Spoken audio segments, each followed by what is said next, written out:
మార్పులు మన గ్రామంలో ఇంతకు ముందు గత ప్రభుత్వాలలో ఎందుకు ఈ రకమైన మార్పులు కనిపించడం లేదు, ఎందుకు కనిపించలేదు? మరి కేవలం ఈ 58 నెలల కాలంలోనే మీ బిడ్డ ప్రభుత్వంలో ఈ 2 సచివాలయాల పరిధిలకు సంబంధించిన ఈ గ్రామాలలో ఎందుకు ఈ మాదిరిగా ఇంత గొప్పగా మార్పు కనిపిస్తా ఉంది అన్నది మీలో ఉన్న ప్రతి ఒక్కరూ కూడా ఆలోచన చేయమని కోరుతా ఉన్నా. ఈరోజు ఆశ్చర్యం కలిగించే వాస్తవాలు ఈరోజు కనిపిస్తా ఉన్నాయి. ఈరోజు ఇదే గ్రామంలో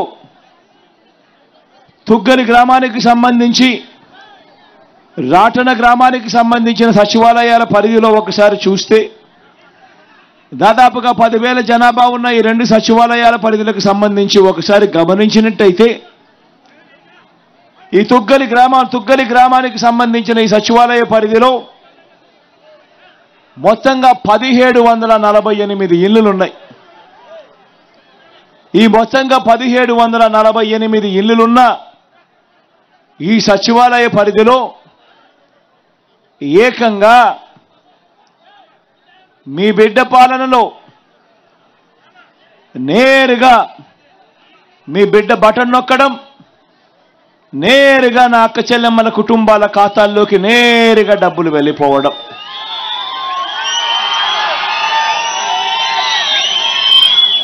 ఎక్కడా కూడా లంచాలు అడిగే వాళ్ళు లేరు, ఎక్కడా కూడా వివక్షకు చోటు లేకుండా, కులం చూడకుండా, మతం చూడకుండా, ప్రాంతం చూడకుండా, రాజకీయ పార్టీ ఏది అని కూడా చూడకుండా, చివరకు మనకు ఓటు వేసి మనకు గత ఎన్నికల్లో ఓటు వేయని వారైనా కూడా పర్వాలేదు, వాళ్ళకైనా కూడా అర్హత ఉంటే వాళ్ళు కూడా ఖచ్చితంగా దొరకాలి, ఖచ్చితంగా జరగాలి అని